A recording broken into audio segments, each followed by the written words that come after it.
رات کے 2 بجے میری آنکھ کھلی تو میرا ابو میری امی پہ لگا ہوا تھا اور بیڈ زور زور سے ہل رہا تھا۔ ایسے لگ رہا تھا جیسے بیڈ ابھی ٹوٹ جائے گا۔ میری امی اور ابو کو یہ بھی ہوش نہیں رہا تھا کہ نیچے میں بھی سو رہا ہوں۔ وہ دونوں اتنے مگن ہو گئے تھے، اپنا کام کر رہے تھے، اور 15 منٹ وہ اسی طرح لگے رہے۔ اب یہ روز کی روٹین بن گئی تھی۔ میں ڈیلی رات کے 2 بجے اٹھتا اور اپنے امی اور ابو کو دیکھتا۔ ایک رات ابو لاہور چلے گئے، امی اکیلی تھی۔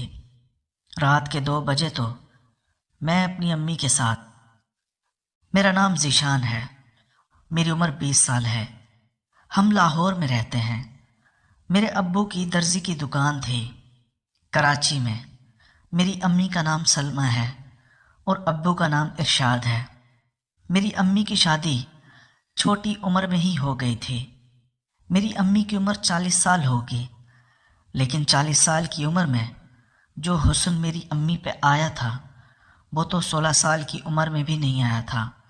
سب لوگ امی کو یہی کہتے تھے، سلمہ تم تو دن بدن جوان ہوتی جا رہی ہو، کیا کھا رہی ہو؟ اور میری امی ہنس کے بات ٹال دیتی تھی۔ میری امی کے غبارے اور بیک بہت بڑی تھی، جس کی وجہ سے جو بھی مرد اسے دیکھتا تو دیکھتا ہی رہ جاتا تھا۔ ابو ہمیں یہاں لاہور میں چھوڑ کر کراچی چلے گئے تھے، اور وہ کافی سالوں سے ہی صرف ہم لوگوں کو پیسے بھجوایا کرتے تھے۔ 2 سالوں بعد 1 مہینے کے لیے گھر آتے تھے، لیکن ابو کی دکان اب اچھی چلنے لگی تھی تو انہوں نے ہمیں بھی کراچی بلوا لیا تھا۔ ابو نے اپنی دکان کے اوپر گھر کرائے پہ لیا ہوا تھا۔ نیچے میرے ابو کی دکان تھی اور ساتھ میں ہی مالک مکان کی بھی فیملی رہتی تھی۔ مالک مکان کی ایک بیٹی تھی جس کا نام سمیرہ تھا۔ اس کی عمر تقریباً 17 سال کی تھی۔ کیونکہ میں لاہور میں رہتا تھا، کراچی میں پہلی دفعہ آیا تھا، مجھے کراچی کے بارے میں اتنا پتہ نہیں تھا، اس لیے میں اس لڑکی سے پوچھ لیا کرتا تھا۔ وہ بھی ہمارے گھر چکر لگاتی رہتی تھی۔ ہمارا گھر 2 کمروں پر مشتمل تھا اور چھوٹا سا کچن بنا ہوا تھا۔ رات میں کچن میں لائٹ جل رہی ہوتی تھی اور جس کی وجہ سے پورے کمرے میں ہلکی ہلکی روشنی ہوتی تھی۔ مالک مکان کی بیٹی سمیرہ مجھے دیکھ کر مسکراتی رہتی تھی۔ میں نے بھی اپنے دل میں سوچ لیا تھا کہ میں اس کا کام ضرور اتاروں گا۔ شروع کے دن تو میں گھر پہ ہی رہتا تھا، لیکن بعد میں میرے ابو نے کہا تھا کہ دکان پہ آ کے بیٹھا کرو، کام سیکھا کرو۔ پھر ابو نے مجھے دکان کے کاموں میں لگا دیا، لیکن مجھے دکان پہ بیٹھنا اچھا نہیں لگتا تھا۔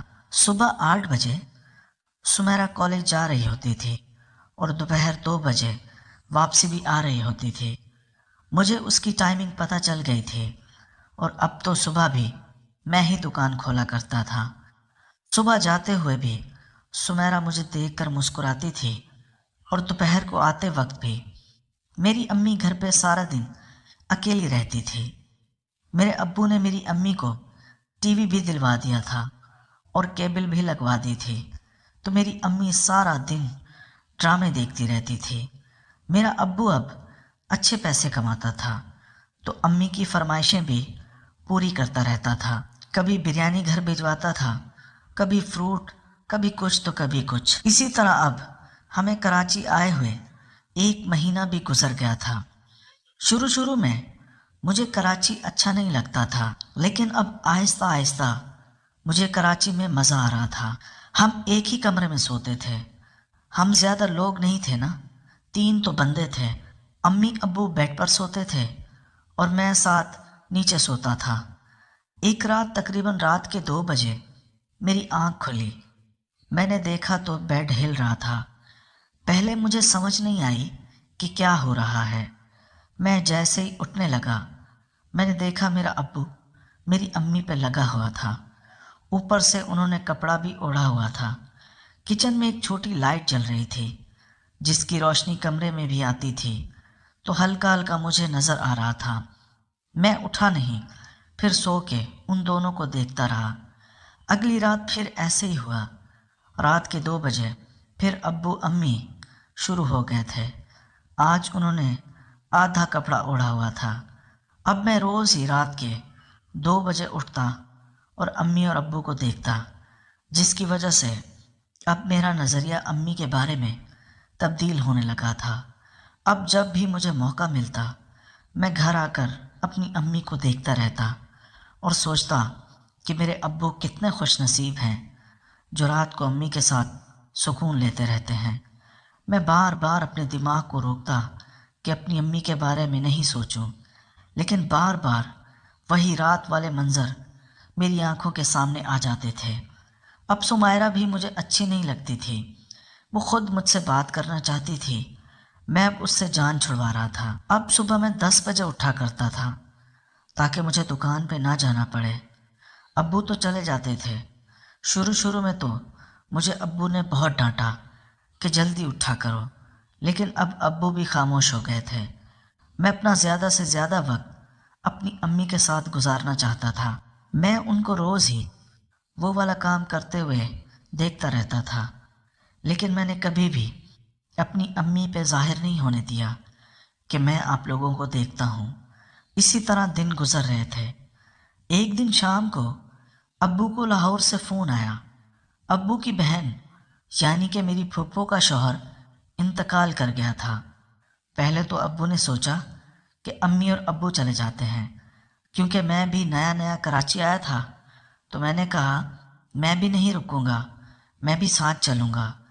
پھر ابو نے سوچا کہ وہ اکیلے چلے جاتے ہیں، 2-3 دن میں وہ واپس آ جائیں گے۔ جیسے ہی ابو نے کہا کہ وہ اکیلے جا رہے ہیں، میں تو خوش ہی ہو گیا تھا۔ میں نے دل میں سوچا کہ رات کو ابو کی جگہ میں امی کے ساتھ۔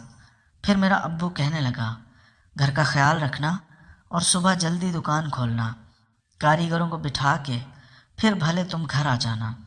میں نے کہا ہاں ہاں ابو، آپ بے فکر ہو جائیں۔ ابو نے مجھے دکان کی چابیاں بھی دے دی۔ ایک بیگ تیار کیا، 2-3 اس میں کپڑوں کے جوڑے ڈالے اور ابو میرا روانہ ہو گیا۔ میری امی کچھ اداس تھی، شاید وہ پہلی دفعہ کراچی اکیلے رہ رہی تھی۔ گاؤں میں تو ہم اکیلے رہتے تھے، وہاں پہ ہم عادی ہو گئے تھے۔ تو میں نے اپنی امی کو کہا امی آپ پریشان نہ ہوں، میں آپ کے ساتھ ہوں۔ پھر میری امی کہنے لگی ہاں ذیشان، مجھے پتہ ہے تم تو میرے ساتھ ہو، لیکن تمہارے ابو کے ساتھ رہنے میں مجھے کچھ اور ہی سکون ملتا ہے۔ میں سمجھ گیا تھا میری امی کس سکون کی بات کر رہی تھی۔ میں نے بھی کہا امی آپ کو ہر طرح کا سکون میں پہنچا سکتا ہوں۔ پھر میری امی کہنے لگی کیا مطلب، کیا کہنا چاہتے ہو؟ پھر میں نے ایک دم بات بدل دی۔ میں نے کہا امی میں آپ کا ہر کہنا مانوں گا، آپ کو جو بھی کھانا پینا ہو جس طرح ابو آپ کو دیتے تھے میں بھی آپ کو اسی طرح خرید کر دے دیا کروں گا، آپ مجھے بتا دیا کریں۔ میرے ابو نے کہا کہ ابھی تم دکان پہ بیٹھو، رات 10 بجے دکان بند کر کے گھر پہ آنا۔ میرے ابو وہیں سے ہی ٹرین اسٹیشن چلا گیا۔ میں دکان پہ بیٹھا رہا رات کے 9 بجے تک، اور پھر میں نے رات 9 بجے دکان بند کر کے ہوٹل پہ گیا، امی کے لیے اور اپنے لیے اچھا سا کھانا بنوایا اور کچھ فروٹس وغیرہ بھی لیے۔ اب میں گھر کو آ گیا تھا۔ میں نے کہا امی میں کھانا لایا ہوں، آپ جلدی سے پلیٹوں میں نکالیں تاکہ ہم کھانا کھائیں۔ جب امی اور میں کھانا کھا رہے تھے میں نے اپنی امی کو کہا آپ کو کچھ بھی ضرورت ہو مجھے آپ بتا سکتی ہیں، سمجھ لیں کہ کچھ دنوں کے لیے ابو میں ہوں۔ پھر میری امی کہنے لگی تمہارے ابو کی جگہ تم کیسے لے سکتے ہو، تم تو میرے بیٹے ہو۔ میں نے کہا امی میں آپ کا بیٹا ہی ہوں، لیکن اب میں بڑا ہو گیا ہوں، ابو والے سارے کام کر سکتا ہوں، چاہیں تو آپ مجھے آزما کے دیکھ لیں۔ جیسے یہ جملہ میں نے بولا پتہ نہیں میری امی کے ذہن میں کیا آیا، وہ مجھے گھورنے لگی۔ پھر میں نے اپنی امی کے کندھے پہ ہاتھ رکھا۔ میں نے کہا کیا ہوا امی، آپ کن سوچوں میں چلی گئی؟ پھر میری امی کہنے لگی کچھ نہیں ذیشان، بس کچھ یاد آ گیا تھا۔ مجھے پتہ تھا کہ میری امی کو کیا یاد آ رہا تھا۔ اب میں پریشان تھا۔ میرے پاس 2-3 دن تھے، کیونکہ 2-3 دن بعد میرا ابو واپس آ جائے گا۔ میں نے ان 2-3 دن کے اندر ہی اپنا امی کے ساتھ وہ والا کام پورا کرنا تھا۔ اب میں سونے کے لیے اپنے بستر پہ آ گیا تھا اور میرے دماغ میں یہی سوچیں چل رہی تھی کہ کس طرح امی کو اس کام پہ راضی کروں۔ دوستو، اس کہانی کی اگلی قسط دیکھنے کے لیے اس چینل کو سبسکرائب کر لیجئے اور بیل کے آئیکن کو کلک کر لیجئے تاکہ نئی آنے والی قسط آپ کو جلد از جلد مل سکے۔ شکریہ۔